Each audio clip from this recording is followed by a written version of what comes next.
numbers and cars now, whichever get up. Light up my scars with a sweet one bliss. Someone flips me a bag by it. So, it's another one, yeah. It's a full span, yeah. Oh, it's another one, yeah.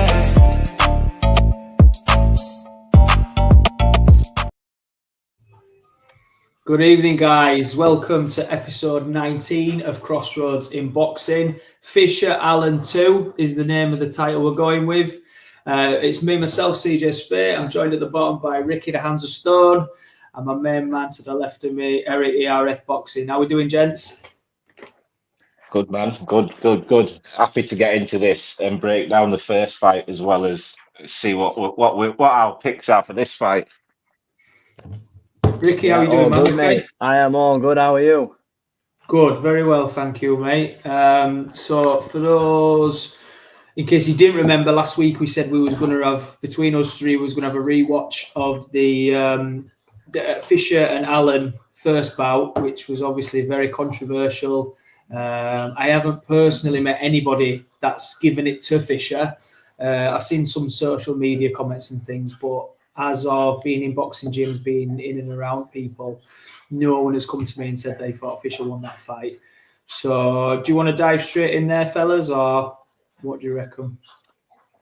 Yeah, go for it. I think me and you scored it similarly, so we'll go with Ricky first. Ricky had just a slightly different scorecard to myself and you, so we'll go with Ricky first, and I'll pull the scorecards up. Let's go, Rick.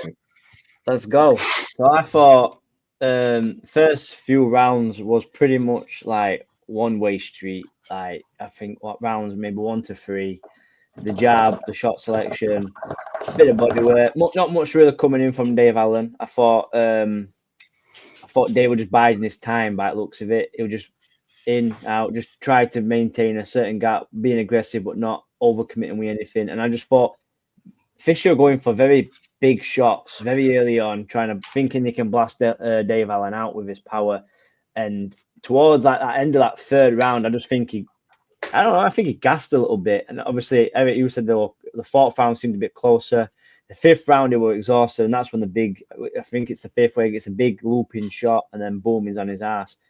From there on, for me, Bambi on ice all the way through that fight, all the way up until maybe the 10th. And this is where we differed on the scorecard. So I thought the 10th round was a bit closer, and I thought Fisher maybe have had the better quality. And I'm not saying either or. I'm not saying Dave Allen won that convincing. I'm not saying Fisher won that convincing. It was very close. It was a close round, closer than what I'd previously seen. And I just thought Fisher towards the end maybe had a little bit more energy than Dave. And I thought his quality shots were a little bit better. And if you don't believe me, then check the actual scorecards out, because quite clearly somebody else saw what I saw in that round. But I don't believe Dave Allen, like he exerted a lot of energy as well. Like he got that knockdown in the fifth, and he went for the kill. He didn't get the kill, but I also kind of thought he gassed a little bit as well after that fifth round. Like he didn't use a lot of energy in those early rounds. And then after that fifth round, after the knockdown, I just thought like if he'd have had a bit more stamina, he'd have got the stoppage in some of those rounds. But like I think I've discussed it with one of you, where one of you said that Dave Allen probably in the first fight probably came to lose until he realised that he could actually probably win that fight. But yeah, I thought Dave Allen won that fight. I did speak to somebody beforehand where they watched it live, and this is where I got sort of the idea. Like they watched it live. CJ ain't going no more. Somebody stole his ticket, and and they said that when they went back and watched it and scored it, they thought Fisher had won the fight. So I was like, fuck, like if I just sort of watched it, and because it's Dave Allen, is a Donny lad out, I'm just watching it, and my heart thinks Dave Allen won that fight. But so when obviously scoring it, no, I thought Dave Allen won that fight. Yeah, I think when he took go. Go on, Ez. Yeah, well, there's not much different. I think we all got the first 4 rounds the exact same. The first 4 rounds, like I said, I think maybe after 4 rounds, Alan realised, you know what, I'm all right in here. And I was doing commentary for the 505 watch party, and at the time I was saying if Fisher doesn't get Dave out of there and allows Dave to get used to his power, it's going to be a long night for him. Because Fisher was putting everything into every shot in those first 3 rounds. So every shot he hit Dave with, he put his all into it, and there were big shots. And with Dave not going down, that's disheartening. And also, you're using your energy supplies by winging in big shots. Every time you're throwing those big shots, you're losing energy. And Dave got used to him, and then he started all manning him. He realised that Johnny was tired. He started all manning him, and I didn't give Johnny a round after round 4, and I thought round 4 was a closer round. I think at the time I even said, you know what, I'm going to give that round to Johnny, but I feel like Dave showed me something in that round where he might be coming on, the tide might be turning, and for sure, obviously went and dropped him in the 5th. Like Ricky said, they're both gassed out. So at that point in the fight, after he knocked him down, I think Dave went for it. The next few rounds was sloppy, but the bigger shots, every time Dave hit him, Fisher looked to be on skates. He turned his back a few times, which I didn't like. And the referee had every right to jump in because Fisher sort of turned his back and then walked away and walked to the turnbuckle. And I thought, was he trying? Because if another ref could easily jump in because you're not looking like you want to fight. Kept doing that and all, didn't he? Yeah, he kept. Oh, yeah, that was another one we spoke about. He kept leaving his jab hand out. One, you're not allowed to do it; it's illegal, and the referee didn't warn him once. But I didn't understand why he was doing it because Dave wasn't actually doing anything. If you could leave your arm out there for that long, you could throw a jab. You know what I mean? And he was just leaving it out there, and the referee was shocking that fight anyway. I felt like he was too involved. He was constantly, they were trying to work on the inside, and he was there. He was really in there trying. And another thing as well, he kept slapping the hand, like you kept saying, Ricky, you don't like that either. Kept slapping the fighter's hands. And we've seen what can happen when stuff like that happens, especially in the heavyweight division. But yeah, I think I thought it was a clear win for Alan. I was in shock, absolute shock when they gave it Fisher. And it seems like they only gave Dave Allen 3 rounds, and I'd love to know what Fisher did in these other rounds that he won it. I had a look as well, boys. Dissected it, investigated it. Big shout out to Libster again, by the way, for calling us the Yorkshire Baldies.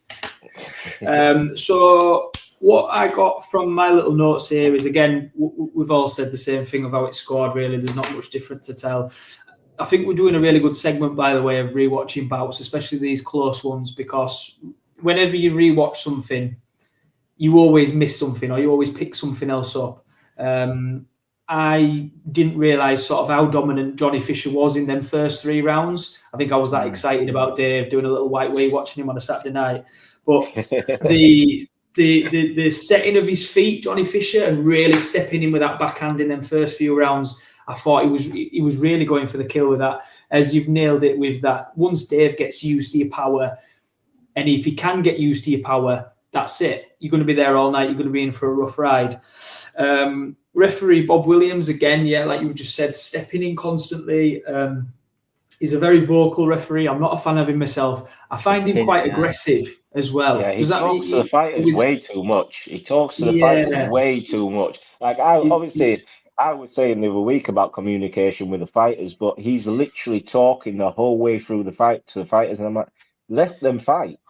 Let them fight. He doesn't let them engage. No, sorry. He doesn't let them engage on the inside. Dave Allen, for all his ups and downs he's had in his career, he's a very good boxer when he wants to be. And if you actually switch on, if you actually give it a real good watch on the inside, he's grabbing on with his lead hand and he's whipping these uppercuts right on the inside. So if Bob Williams had let him work a little bit more, I think that could have worked for him even better as the fight's gone on. Just as I remember, as you said that, I missed that Johnny Fisher in the first 3 rounds, what he was doing, he was keeping the distance. He was at mid-range where he could get his jab out there. His long shots, he could whip them in. Even the body shots, he was stepping in from mid-range, whipping the body shots in and coming back out. And once he stopped doing that and allowed Dave to get on the inside and rough him up, that's when the fight changed. And I think he gassed himself out. He definitely gassed himself out. Another thing I was just going to pick up on there from you two was, you're saying he was holding his lead hand out. I picked that up in amateur boxing from an Irish team actually coming over to spar us when we were a lot younger. I'd never really seen that before. Again, some refs let it happen. Some amateur fights let it happen. Some don't. I've always been taught to do that with holding on for your lead hand is that you gauge. With Johnny doing it, I was expecting the lead hand being there and he has a right open glove. I was expecting him to come forward with that big backhand every single time, but he didn't. He just seemed to be holding the range there, which don't make sense. And that was the issue. That was the issue for me because he was literally just posing there with it. If you're going to do something off of it, work off of it, I can understand, but he was generally just holding it out there. It's supposed to be an offsetting tactic used to offset your opponent's rhythm to stop him from coming in. But it seemed like he was more afraid of what was coming at him rather than him actually using it as an offensive tactic. He was using it as a, don't hit me. But it was one of those where I've always been taught it's a bit against the rules, that one. It's but like you said, different fighters, different gyms, different styles, and it works in other areas. It's effective, but again, you can't leave it out and just fully extend and leave it there. You've got to be able to work off of it and make it look like you're using it as a part of your game plan. There are a lot of boxers that do it. That Bob Williams, by the way, is also the same guy that Ali Wood winning the Kakachi fight. So that just shows you what we're dealing with in this moment. And I don't like slagging off the threes, but there's no way. Mandy says, hi. Hi, Mum. CJ's here. Hi, Mum. CJ's here. Are you all right, Mandy? Should have been on G&T's, mate. Is it supposed to say Mum CJ? The next one says it all. I'm so when we're off, Fisher and our mum's on whiskies. Spelled it wrong again. And then there's a correction. So we've reviewed that. It was actually a lot easier. I thought it was going to be the review on it. What about predictions? What about predictions for Dave Allen Fisher 2? Okay. Do you want me to go? You ready? I'll go on. Yeah, go for it. Go for it. I was speaking to Ricky earlier about this, and I'm torn. I'm a little bit torn, but I'm gonna go with it. Because I generally feel like it can happen. I feel like it's going to be a Dave Allen late stoppage. Simply because I don't know how much Johnny's gas tank has changed. Because in 4 rounds he gassed out, and bearing in mind, he gassed out just throwing punches. Dave wasn't doing anything in those first 3 rounds for him to even, for Dave to even exerting to the point of gassing out. He gassed out because he was throwing a lot, and everything was hard. If he does the same thing, I believe the fight probably goes the exact same way where Johnny starts off really well. He might get carried away, and Dave will pour it on. And I think Dave, a fitter Dave, a more in shape Dave, hopefully he is more in shape, he looks it, will wing in those shots. And he was tired at the end. When he had Johnny hurt, he had him hurt with 1 shot, and he couldn't add the second shot to it. He was hitting him with the overhand right, and I was pleading. I was like, he needs to add the left hook to it, because as soon as you hit him, just add the left hook, and he probably could have got Johnny out of there. And I feel like if the fight plays out the exact same way, Dave will stop him. Like I think we're all going to go for that same. We all want Dave to do well again, and he deserved that win last time. Dave's not going to change. Dave is Dave Allen. He has been throughout his whole career. His power's still going to be there. He's always going to be looking for that overhand right, and hopefully he'll be able to work on the inside a little bit more.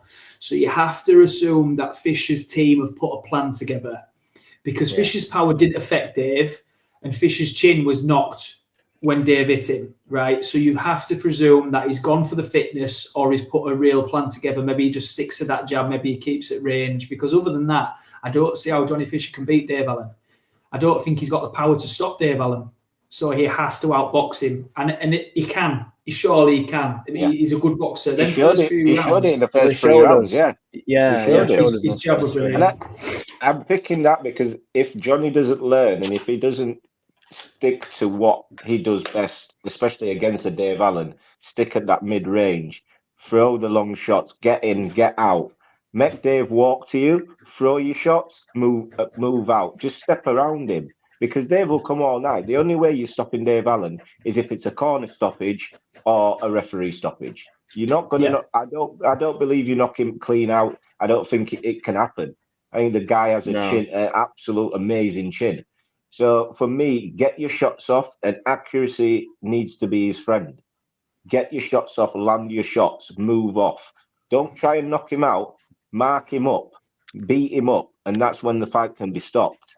Trying to knock Dave out is the wrong way about going it. And I don't know if Dave's been clever in the build-up with what he's been saying. He's not said it in like a dickhead way or whatever, how he's been saying it, but he's been buoying Johnny this whole build-up.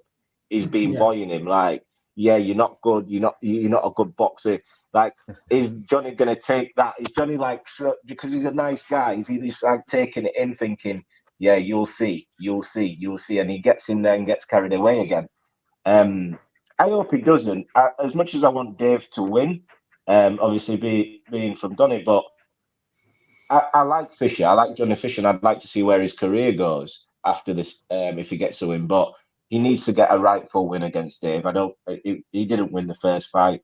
The rematch is warranted for me. Yeah, I'm on the same wavelength as CJ, and I agree mainly with what CJ, near enough everything CJ said, to be fair. I think Fisher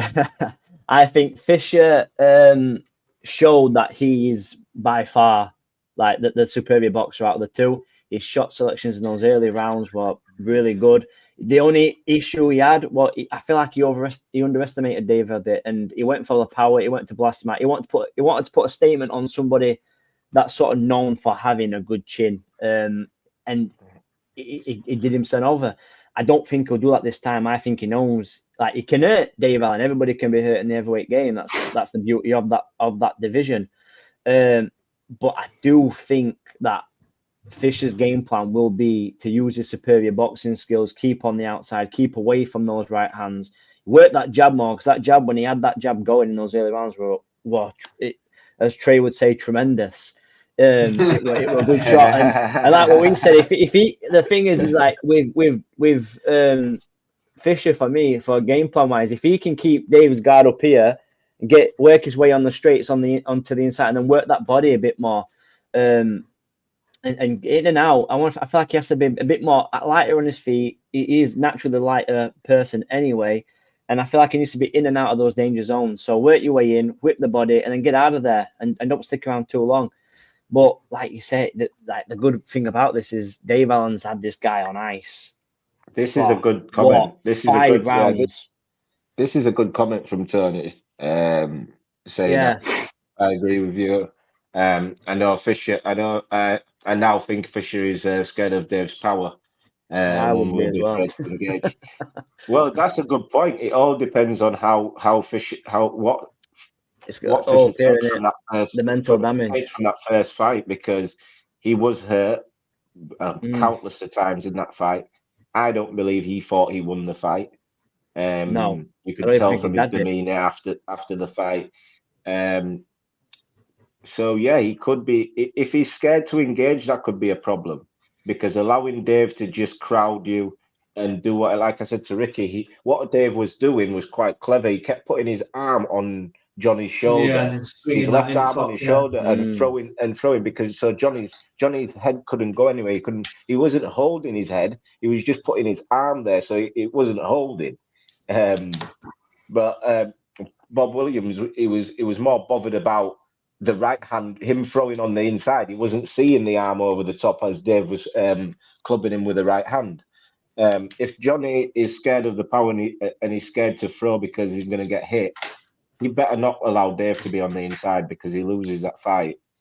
Yeah. 10 times out of 10 if he allows him on the inside.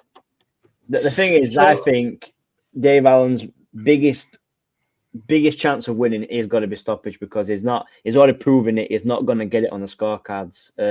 Like even from the last fight, like we've all three of us have scored it to Dave Allen unanimously. And when you look at what the scorecards actually were in favor of Johnny Fisher in the first fight, even with being knocked down, it's a big gap. It's not even like 1 point. It's a big gap. So the only thing you've got with that is whenever it's a rematch and it's scored like that, and it's through scorecards and stuff like that, I'm never too worried about the scorecards on this one because I feel like the judges know that the all eyes are on them. If this fight goes to the cards, all eyes are on us. So we need to be, our T's need to be crossed and our I's need to be dotted. So I'm never really too worried about scorecards in rematches. My biggest worry would be is whenever we think Dave Allen's going to turn up, he doesn't. Yeah. He doesn't. That's CJ touched on that. What is it like the other week? CJ made that point. Yep. Whenever we think this is it now, Dave Allen's going to turn it around. We think he's going to be the Doncaster De La Hoya, as he likes to call himself. He doesn't turn up, and that's one of the worries as well. Like we don't know what Dave Allen we're going to get on the night. But before we, I am looking forward to it. Before we change up, should we get some comments done? I think we've had yeah. We'll go back to the top. You, we've read some, but we'll go back to the top. Go on then. Hi, Mum. Love you guys. Mandy's had a few, we reckon. few G&Ts in there. She does love the show, though, by the way. I pray for Dave, but worry Fisher will take this more serious. Yeah, definitely. He's got to take it serious as well. He definitely has to. I think Fisher may win, but definitely supporting the Donny lad. Yeah, You've got to do that too, haven't you? Yeah, that's my dad. We've had that one.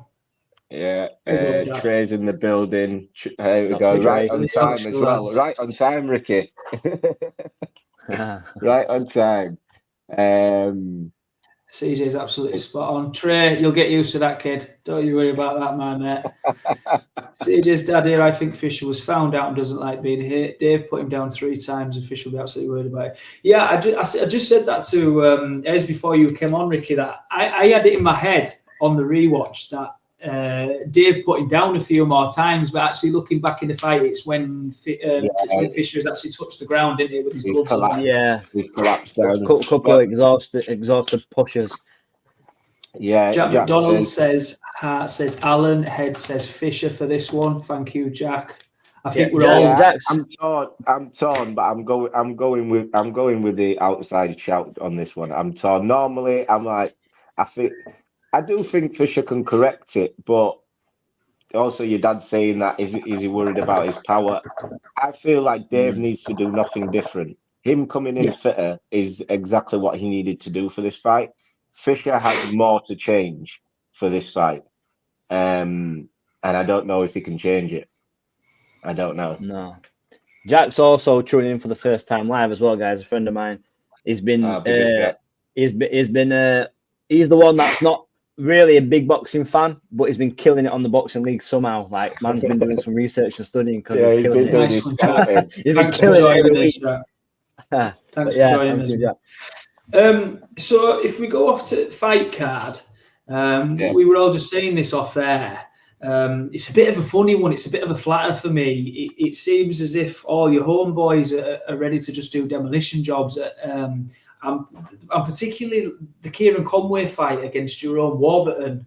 I didn't know Jerome Warburton, so I had to look into that myself before this. I've been a big fan of Kieran Conway throughout his career. I think he's a very good boxer. I loved his bout with Ted Cheeseman I mean, that must be like 2020, 2019. I was a big Ted Cheeseman fan. Yeah. He's boxed some great kids. He's beat Macaulay McGowan. He's beat Navid Mansouri. He beat Linus Udofia. He's just going to absolutely walk through Jerome Warburton. And if you actually look, Conway's not famous for being a big puncher, but now later on in his career, he seems to be getting stoppages a bit more.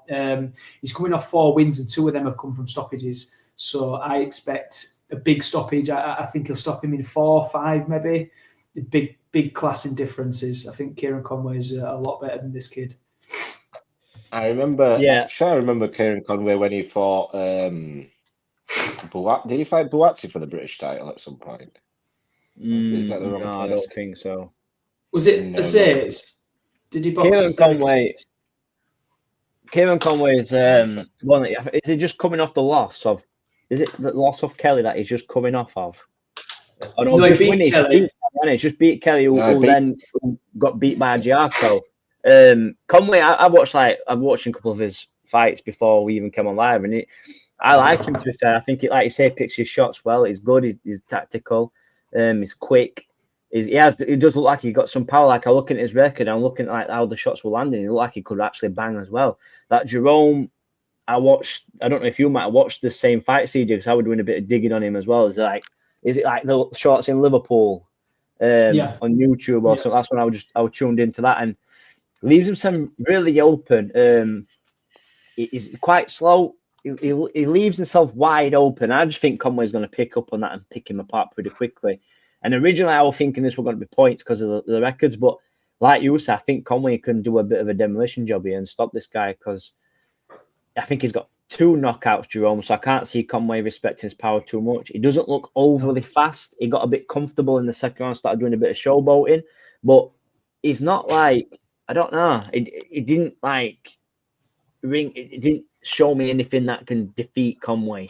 I think Conway is going to, like you said, do a good job on this one. I think it's an easy night for him. I really do. I actually asked Des if it was a stand-in. I didn't know if he'd been due to box somebody else, and they've just whipped up this Warburton from nowhere. And do you know what? I'd love it if Warburton turns up.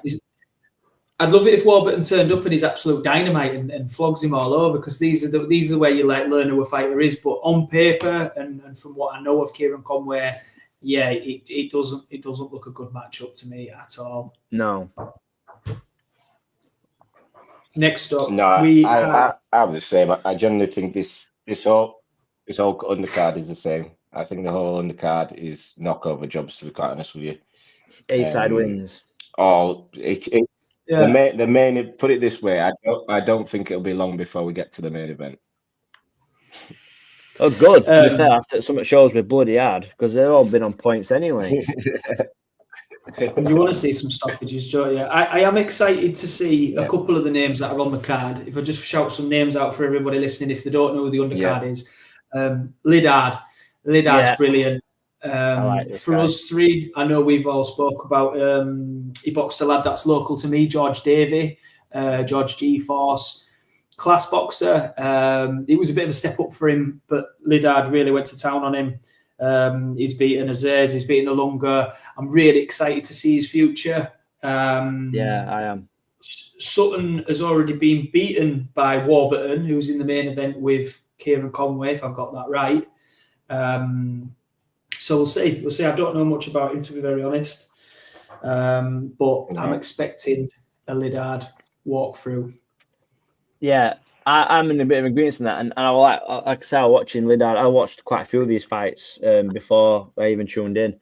Lidard, he's very good. He's very quick. He's very strong. He also turns his opponent very well. Like he turns his opponents almost on the angle and counters as he's throwing, and he throws quite a lot of good, meaningful shots. He's very accurate, very tactical. I'm looking forward to that. And like you say, if Aaron Sutton's already been by Warburton, you don't rate Warburton.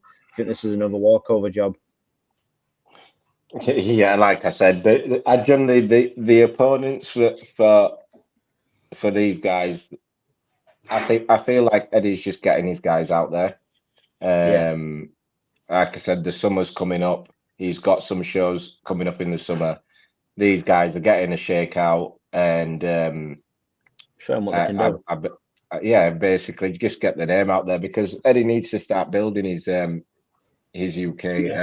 stable again. He really does. There's some big feel like- punches on the cards.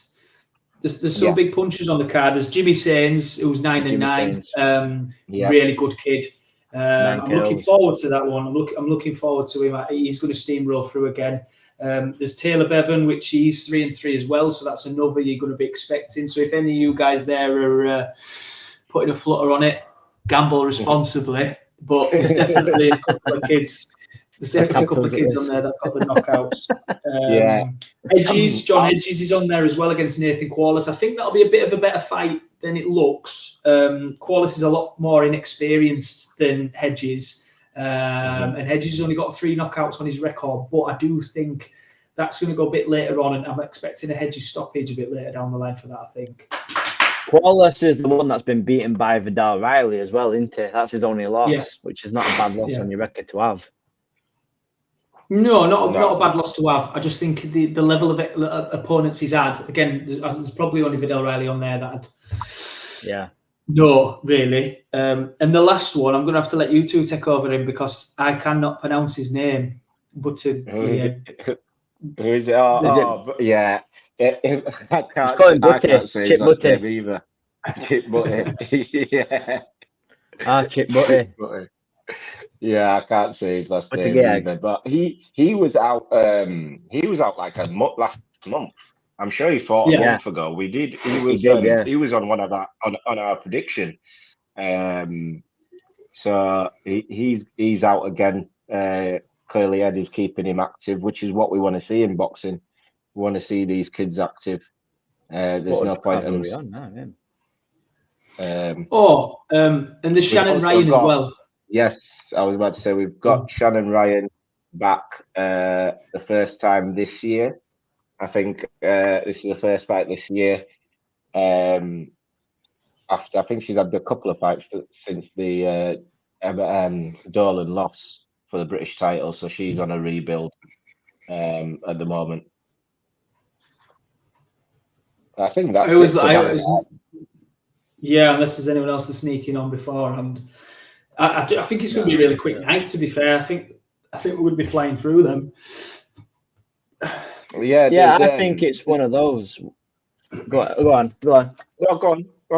Yeah. I just think it's one of those nights, like you say, where I think it's just a case of like Eric says, Eddie Hearn's getting his fighters out there. He's trying to build some portfolios, trying to rebuild his stable after Queensberry. But it's also nice to see another small hall type of show because, like I said, everything's been solid, everything's been superstar. So it's I think like they're trying to just gain a bit of that British boxing standard back and a bit of that British public again watching the sport. Now, for me, it's one of those where it's either going to be a really, really bad night or because it don't look good on paper, or it's going to be one of those nights that it's going to be class. Like sometimes those shows that don't look good on paper, don't look great, end up being a great night of boxing to watch and end up being a really good spectacle.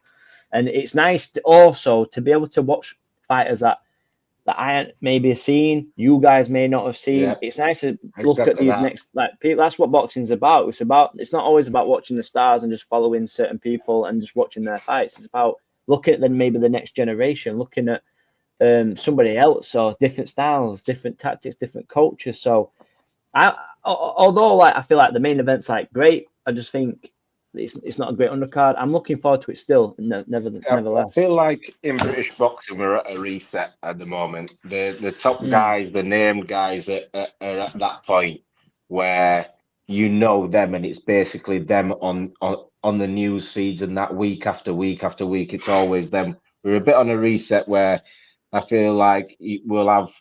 By the end of the year, we'll start getting the new names, the new crop of the fighters. We'll start seeing what they're really like. The guys who are going to be 15, 16 and some because we don't tend to see these guys until late on unless you're watching boxing every day.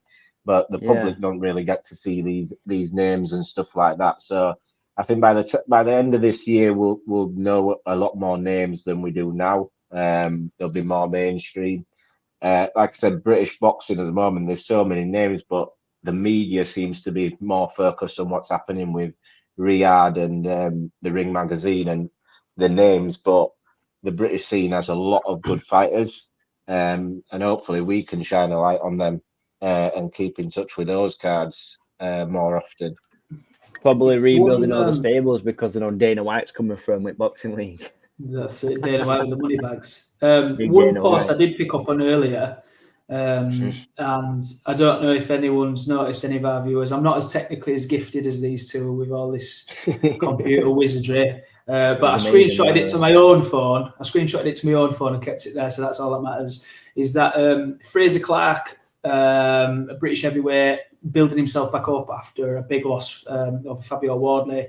He thinks Fisher's going to school Dave Allen, and then he wants to fight the winner. He thinks he's a lot better than Johnny Fisher, but he thinks that's going to be the next big thing. What's your thoughts on that? What's your thoughts first that he thinks Fisher's going to beat Dave Allen? I feel like he needs to say that. I don't think it's a wrong prediction either. I don't think he's out of order for thinking that. But also for Fraser, Fisher winning that is perfect for his career because he's already beat Dave. Nobody really wants to see that again. Everyone's saying, like we are anyway, saying that these two should be fighting for the British title. These two, this is what the British title should be for. So Fraser should be going after the winner of that. And if Fisher's the winner, I think it's a perfect fight. I think it's a good fight. It's a good build-up. I heard that Big John had an issue with Fraser saying that his level's above Fisher. I don't see why you would have an issue with that. Fraser is an Olympic bronze medalist. Fisher had 12 amateur fights and 13 pro fights. Let's be honest, he's got every right to believe he's better than what Johnny Fisher is. Johnny just struggled with a guy that, Fraser handled with ease, to be quite honest with you. Really. Was that on the Eubank undercard when Liam Smith knocked him out that first time? Yeah. That was when Dave Allen was Fraser low blowing him. Low blowing him, yeah. Fraser was throwing low blows, but Fraser does that in all his fights. I remember that night. Well, I was in Turkey watching that. He needs to.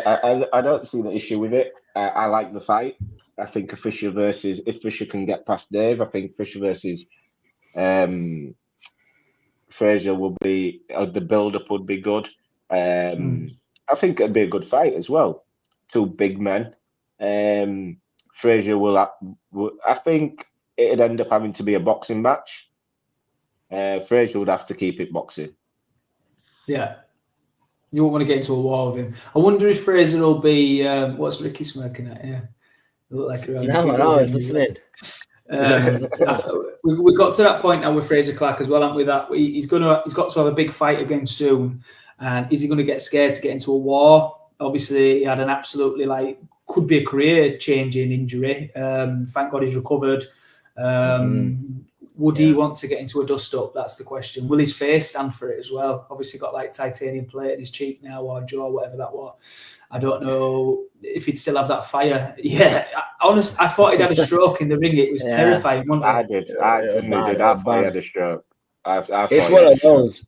I think I'm agreeing. I don't think Fraser Clark's in the wrong at all for thinking his leagues and levels above Johnny Fisher. Elite amateur boxer, pedigree's all there. The only thing that's not on Fraser Clark's side is age. He's not far off 40, is he really, Fraser? It's old that, Eric, isn't it? It's not. It is for boxing, yeah. It is for boxing. So it's like you got to think Johnny Fisher. Johnny Fisher, compared to it's obviously not Dave Allen, but Dave Allen's got a weird chin anyway. But Johnny Fisher is a big puncher, and we've seen Fraser's jaw get folded in half. So I just think as long as Fraser can stay away from that, I think he'll be fine. I think he outboxes Fisher, but if one of those big fucking hands clock him, I'd hate to see that happen again, if I'm honest, but I think it's a good fight. I think it's a great fight. I like the little mix that we've got going off here. You've got Fabio Wardley, Fraser Clark. we've got Johnny Fisher, we've got Richard Riakporhe, we've got Lawrence Okoli. These are guys who are British level Jamie for me. TKV. Division. Oh fuck it! I knew he was going to say that. I was trying to jump in before you said it. This is one thing that upsets me though. TKV's kryptonite is that these two, Fisher and Allen, it should be for the British heavyweight title. We won't say it again. Well, I just did, but we've said it in a couple of shows before that. That was the last time. This is the last. If I say it again, ban me from this site. TKV is going to box David Adelaide again for that title. Fabio is gone for me. He's on to bigger and better things. Obviously, I think McCauley and Riakporhe, again, I think they'll be straight off. I think they're going to miss the British scene. It's a shame, really, because for Fisher and Clark to just box, it's a shame that it wouldn't be for the British title, because, again, the winner of that is going to go straight up again to fringe or European level. I hate it when fighters do miss the British title. I think gone are the days sometimes of where you fight for your central areas or your areas, English, British, I don't know, you know, with Lawrence McCauley and Riakporhe, because do you think they'd go for British? If Fisher wins it, Fisher's a name. The thing is, these guys want to get paid. And Fisher's a name. Lawrence McCauley versus Fisher in London is a big fight. It is a big fight for the British title. Riakporhe, the name not so much. Not after 10 pints. I don't even know where Riakporhe goes anyway. Riakporhe isn't even a name per se that people want to fight. They're moving up from cruiserweight to heavyweight. What fights are there? Unless it's at the British level, what fights at world level is there for Richard Riakporhe? I feel like Riakporhe's chasing that Okoli fight. He's been chasing that for a while, and he's only chasing that down at cruiser. And obviously, Okoli's gone up, so he's gone up. So I think he's just after that. But we've seen time and time again where fighters chase a specific fight and ends up putting their own careers really on hold. Yep. So he wants to be careful that he doesn't wait too long for that fight. But I think it's a great little mix, man. And like I said, I'd like to see. I'm not too bothered about the regional area titles and things like that, but the British title is still, to me, one of the best belts going. So getting those guys in the mix, main event in like the arenas, I think it's a great little English division for the heavyweights there. I don't disagree with either of you. They can make that work. I don't disagree with either of you. I just think there's certain names in there that I think they'd be too good for that. I can't see Okoli the Source wanting to box for a British title at heavyweight unless it was put in front of him on a plate with dollar signs. That's what I was saying. It all depends on Okoli, because Okoli has a name. He could fight any one of those guys in the heavyweight division with a name, and you know what I mean. People will be interested. I think if Johnny Fisher has that title, I feel like Okoli would look at it. If Dave Allen has that title, Okoli's not interested. There's no point in it.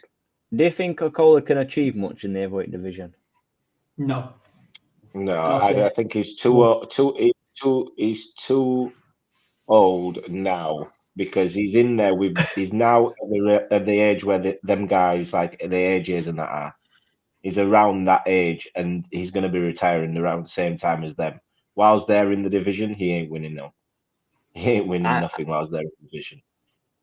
Yeah, I agree. I don't know if he'll be.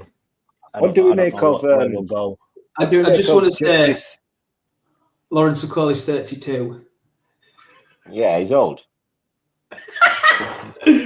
Fucking hell. Who's 640 nearly? No, but the thing is, it's 32 in that heavyweight division. Look who's around. There's still Joseph Parker's there. Joseph Parker's about 34, isn't he? Like Joseph Parker, does Okoli beat Joseph Parker at heavyweight? I tell you what fight I would love to see. I would love to see Okoli versus Wardley. I think that's a good fight. Like for me, could see that I'm not saying if it happens or what. I just think it's a great fight. Two big punches. Yeah. What do we make? I could see it happening as well. Because Nathan Wardley, what do you make of the change? Because he's not fighting Miller anymore. Miller's pulled out. He's fighting Hooney now. What do you make of that fight and that replacement? Hooney. It's not as exciting, is it? No, the name value is not there. But I do rate him. I think Huni's a good fighter. Huni's head looks like that fucking big. Huni's head looks humongous. I wouldn't want to punch that head. I'd smash my little feather fist.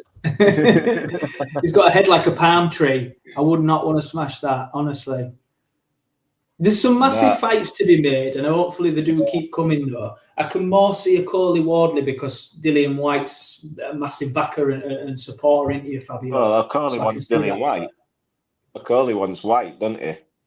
But I don't think that's going to come through. White, so. Dillian White got asked that in an interview, and he got up and left. He goes, no, he got up and left. Would Dillian White think he's too big for Coley? Who is White fighting on this card, or has it not been announced yet? I don't think it's been announced, has it? Let's have a look. I'll just type that in now. Because I don't know if it's been announced, but who can he possibly be? He fought Tete last time. He went out. Dillian needs to take this last payday from whoever's willing to give him it and retire, because I can't see. I think if you put Dillian in there with Atoma beats him. I think Dillian White's name is becoming very like that's frozen as well at that. I feel like Dillian White's name is sort of becoming. He's losing value of his name, isn't he? Like White quickly as well. He's becoming irrelevant because of his how he is and how he's been performing. So I definitely think his career, his name, his reputation, everything that he brings to the table is sort of on a downward spiral. So I think if he's going to fight, he needs to be fighting quick. He needs to be fighting his name as well. He's still got some stock left in his name, because I think it's come to the end for him. I've just had a quick text message off someone who I do PTs for. He's called Night Measures, and he's rated in the British. He's racing in the British Kart Championships next week. That's where the best drivers across the world come. He's a young lad who's going to be in the Grand Prix when he's older, he reckons. So just a shout out to you there, Night Mate. Hopefully you win this week. Yeah. Thank you for tuning in as well, buddy. Appreciate that, mate. Yeah. Good luck to him. Massive luck to him. What does everyone think of? This is a bit off topic, so you don't have to cover this if you don't want to. But what does everybody think of Dana White potentially promoting the Canelo Crawford fight? He's not promoting it anymore. Is he not promoting it at all? Has that been they've changed it all. It's not on Netflix anymore. It's going to be the Zone pay-per-view. Shock. A Riyadh season fight. Have they announced the arena? No, they said that it could possibly be Vegas, LA, or New York, maybe. Yeah. Where would you think the arena fits for that fight? Needs to be. It's a Vegas fight. I don't get it. It's a Vegas fight. Canelo Crawford. It's Vegas. I don't see how in New York. No, it's a Vegas fight. Yeah. You've got two pound for pound fighters fighting each other who are known by boxing. Obviously, we had Bivol versus Beterbiev, but the casuals don't really know them. Only boxing fans know them. I had a little Crawford. Yeah, I had a little fantasy arena like this. One I tuned into the roundup. So big up Trey and Abienga for doing what they do, but they put the question out there, and I like, do you know what? I'd love to see them do the numbers as they deserve to do, Chavez style in that Mexico City, 130,000+, I think last time that they did that. And I know we don't wrong. I know it's not going to happen, but I would love to see Canelo get that big home crowd against one of the biggest fights of his career. I think that'd be a great setting for it, me. Personally. I'd love to see Canelo come to Donny Dome. I think he'd sell it out, no problem. I think he would. He'd struggle to sell Donny Dome out. He needs a bit of like a snapback to reality, Canelo. He needs to get brought to a working men's club up north.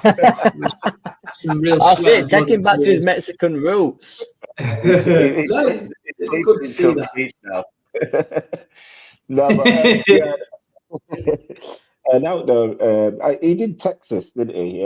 Was that with Billy Joe? Who did Canelo? Yeah, he sold. It was with Billy Joe. 70,000, I think it was. They did there. So yeah, That feels like forever ago, doesn't what it? do Billy you, what Joe do you being in a think? Are ring. you still Yeah, it does. because I can't. Don't get me started on him. You love Billy Joe. Yeah, You don't love get me him. started on him. Yeah. Ricky, you still need to be sold on Crawford. Apparently, we had this question. Ricky started a war in our group chat. By the way, I did. Just Yeah, to let people unintentional know. as well. All I turned around and said was is, and people might read my text message the wrong way because obviously you can't anticipate tones in a text message. But what I said is I am going to watch some Crawford fights, which I haven't done yet. Right, bear in mind I'm a Crawford fan, but because everybody rides his dick like Kendrick Lamar, I said the most legendary thing he's done is walk out with Eminem. But that, to me, mate, you got to understand that Eminem to me is like a god, right? So that would be the most legendary thing anyone would ever do ever, right? So what I'm saying is all I'm on about Crawford, and my biggest gripe with Crawford is activity. It's just activity. I just think he should be more active for what he is, and I do. I get that now, but to say the only legendary thing he's done before that, the most activity legendary. He's only like the last few years. This man is unified at 130, undisputed at 130, ununified at 135. Sorry, undisputed at 140, undisputed at 147, champion at 154. Like, bro, you're mad. But also, right, and I understand, like, I understand maybe not all of it's his fault, right? But if we go on to like facts as well, and if you look at Canelo, his biggest fight in like most recent years, if you go back, right, some of the biggest names he beat were sort of shot anyway. Were they not? Were they not? Yeah, no, Crawford. Who was shot? Who was shot? We're doing this now. Who was shot? Let's do it. Brook was shot. Khan was shot. Brook was shot. Yeah. Spence was post car crash. He was shot. Nah, don't give me the Spence one. That's not my problem. Spence came back and won titles. Spence came back. He beat Danny Garcia. The thing is a lot of this shit as well. It's not Crawford's fault. It's not his fault. He's not had the fights that he's been chasing, and I think he's done what he's had to do to get by, sort of thing. Like I said, my only biggest gripe with him, because I think his record name-wise, he's got the names there. I just like to see more activity, and I really would. He was chasing at 50-0 at one point. He was chasing at 50-0, and what I was getting at as well. Well, if he got that 50-0, like, because people are putting him up there. If he got the 50-0 and he got the same record as Mayweather, who would you say did it better? Regardless of who's United like era, boxing, records wise, and who's fighting who at what time, who did it better? Crawford did it better because he's two-time undisputed. Mayweather never undisputed. I don't care what anybody says. Mayweather's like my favorite fighter. Crawford is like second, but Crawford's done it better. You cannot say I don't care what era. Oh, you was in a hard era. Why didn't you fight the champions to undispute them?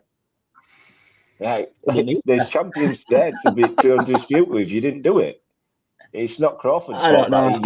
I think if they got 50-0, I feel like Mayweather had the better career, personally. Why? On what I don't know. I'm a big Mayweather fan, so all we're gonna go on is who we beat, which it is fair, but we're talking about Mayweather beating way more world champions. Well, when he fought them, or were they former world champions? Start on this shit for God's sake, because we will not get off there. Were the former world or the being world champions? It is what it is. You can say he's fought the most world champions. There wasn't at the weight. He didn't fight every champion in his weight to undispute. Who wins? Who wins? Mayweather.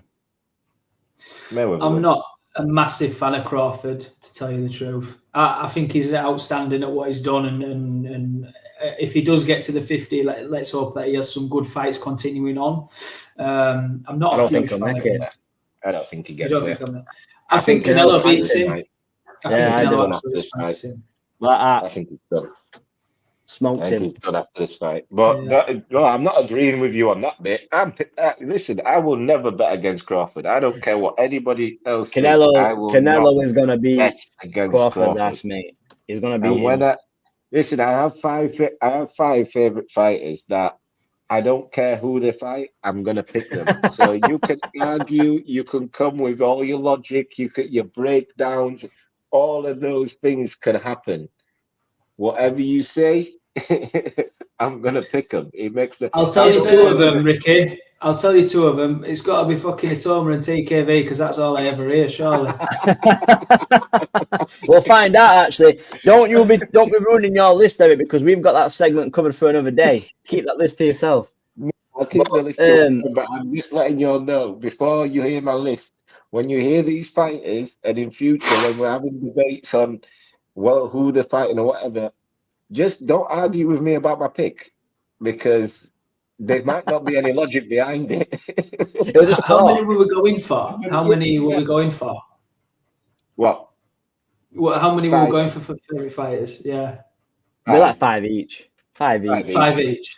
5 each. Oh, mine's already written down. Like mine's there. Mine's sort of there. It's a tough ask, mine. It's a tough ask.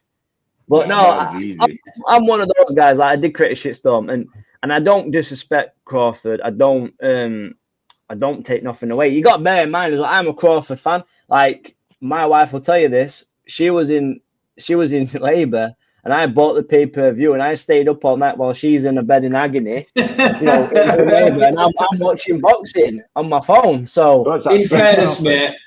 In fairness, you have got 18 kids, so you're probably fed up with it by now. You're probably done waiting around now, mate. I was like, fuck hell, is it not here yet?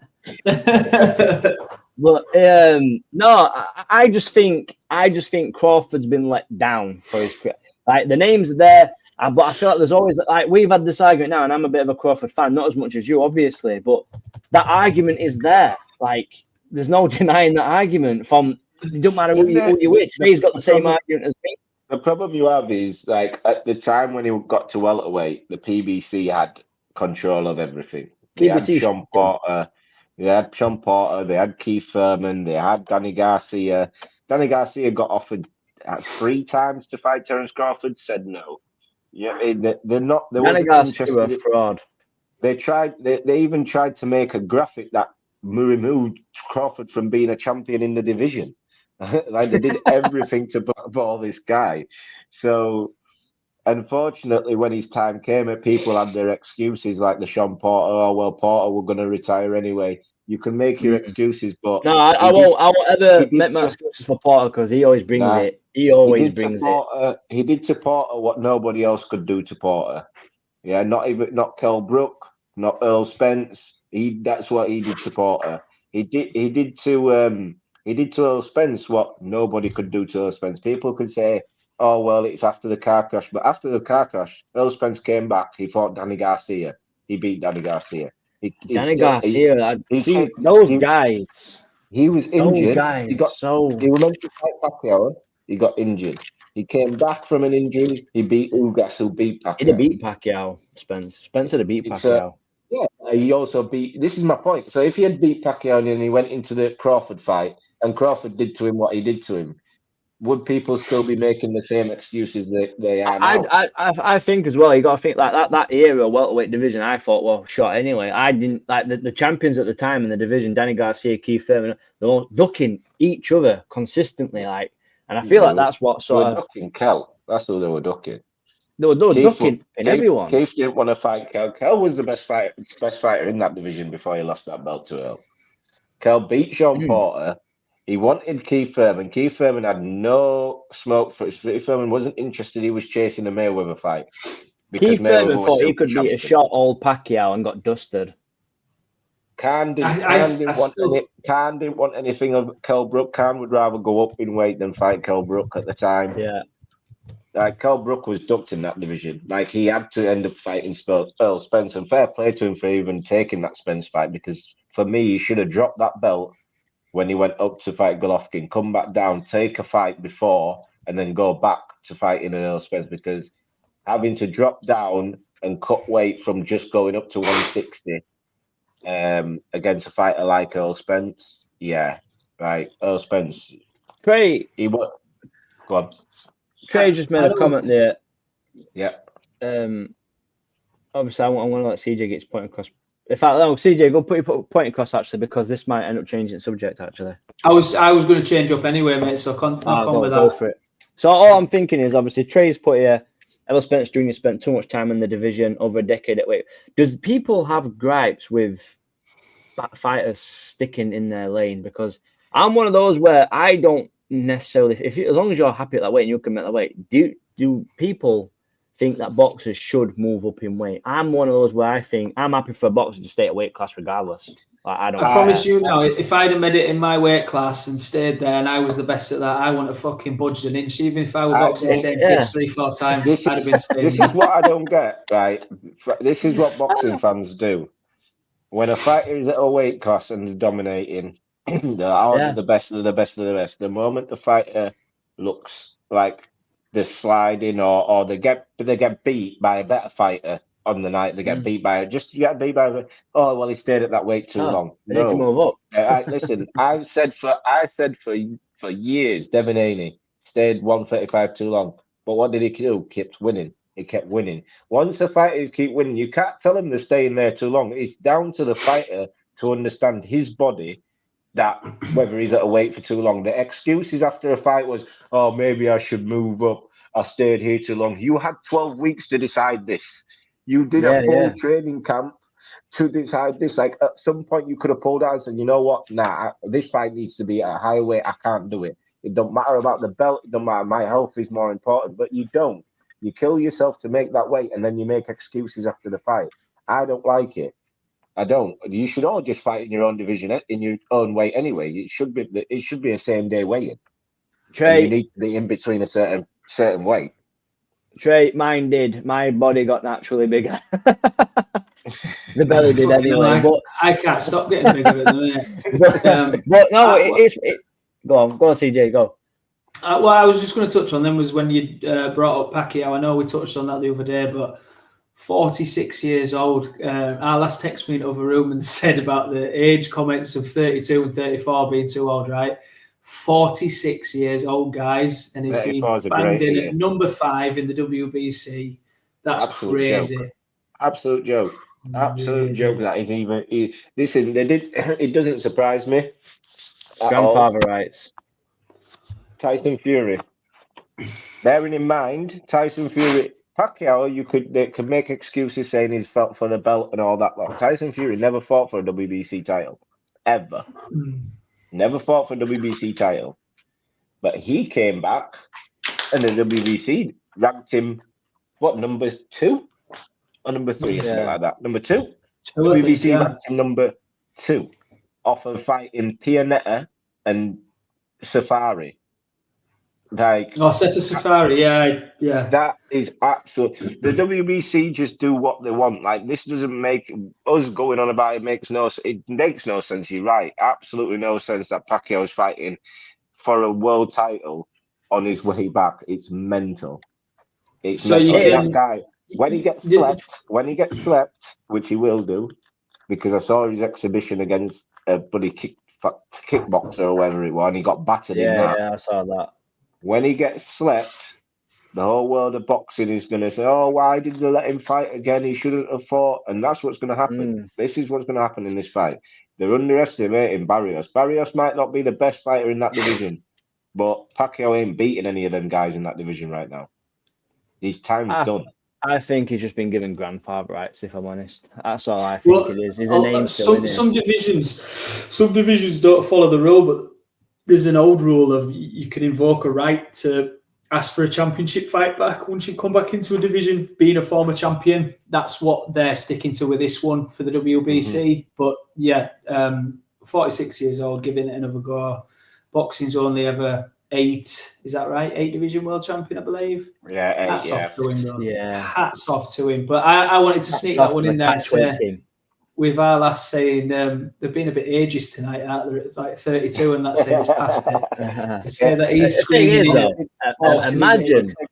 Imagine if he can do it. Game, though, that's the thing. It's an unforgiving game. If he can do it, But this is the thing. If he can do it, if he can do it, Devon's got him next. So Devon, scrap that Ryan fight. Go fight Pacquiao.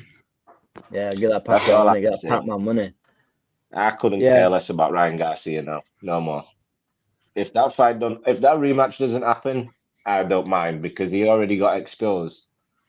Devon don't need to waste his career with him. No, I don't think anybody wants that rematch now. Guys, we've gone over an hour. Thank you to everyone tuning in. I think we've had a great show. I love the start. I quite like that segment of rewatching about between us and then asking viewers what they think as well. Unfortunately, CJ, unfortunately, the people are asking questions still, so you can't close out yet. We can't leave comments. Richard Matukwa. Mate, if I pronounce your name wrong, I apologize. Well, that's a new commenter. So that is a new guy. So comment. I don't want to new put him person tuning in. I couldn't just leave him there without. No, Richard.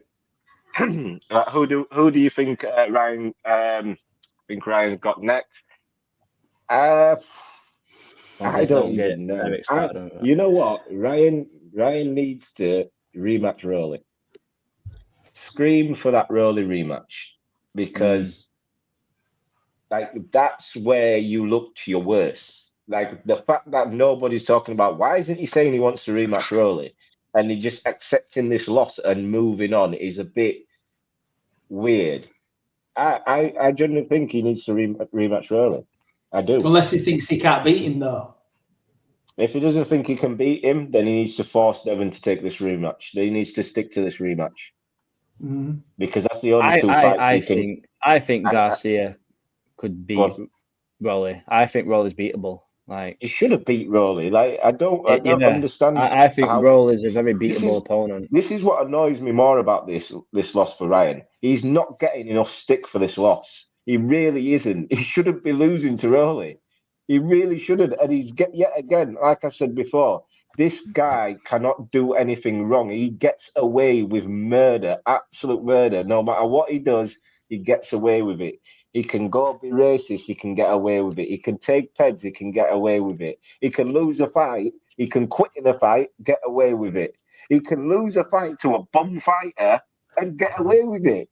The guy who won got more flack for it. Don't stop me in my role. You know what Is Ryan Garcia on your favourites list? I think he is. Segment. 5 most hated fighters. This was episode 19.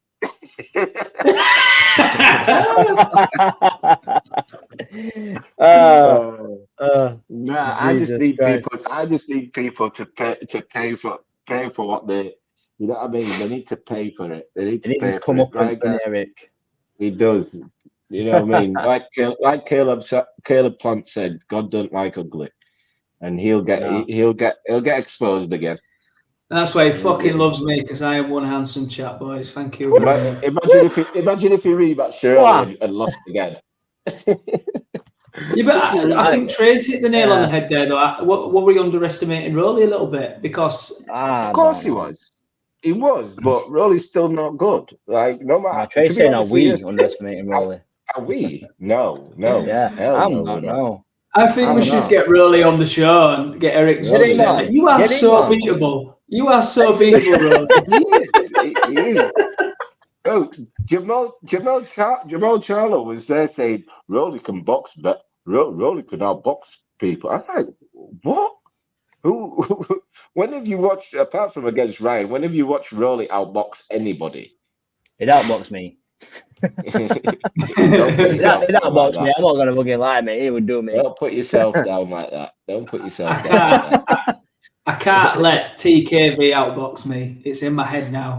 He's already done you. Did your eye socket last time when he came to the gym? Allegedly. When Eric sent him round. Yeah. Like, yo, fam, did you say I was shit? No, no, mate. You say nothing. I picked you to be I'll I scored every round to you. Oh shit! Look, Yeah, Trey's right. Trey's right. On the last note, we'll give it to Yeah. Mr. Tremendous himself. We've all got a puncher's chance, eh? We That's certainly it. do. Before we all we- sign off, guys, that's all I've got to I want to say. Go on then. Go on. All I want to say is, obviously, I thought it was a good episode. If you like what you see, like, share, subscribe. Join in with the Boxing League on our Facebook page. It's capital risk free. And we also announced a new winner of the Fisher and Allen show. Yeah, we announced the winner of the controversial result. We got Dave Allen winning by unanimous decision. And that's me. I'm sound. Yeah, CJ, do your thing. We're out. This has been episode 19, guys, of Crossroads in Boxing. Thank you for tuning in, and we will see you on Tuesday for the catch-up of what happened over the weekend. Thank you, guys. Cheers. It's another band. All the Muslim cars now, whichever get up. I thought my card with a sweet one place. Someone flips me a bag by it. So, it's another one. It's another one, yeah. Except for strong, yeah. Oh, it's another one. It's another one, yeah.